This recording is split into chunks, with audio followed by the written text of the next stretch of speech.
Hello everyone, this is Steve, and I am the PhD student of Department of Physical Education and Sports Science.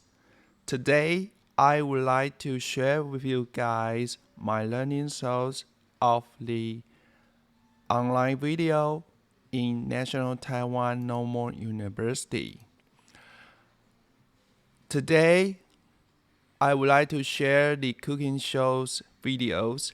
There are so many foodies in this show, and I personally like the Colombia fried pork chop because it is very easy to do and finish that dishes, and it tastes good for most Asians. And I have learned so many foodies recipe.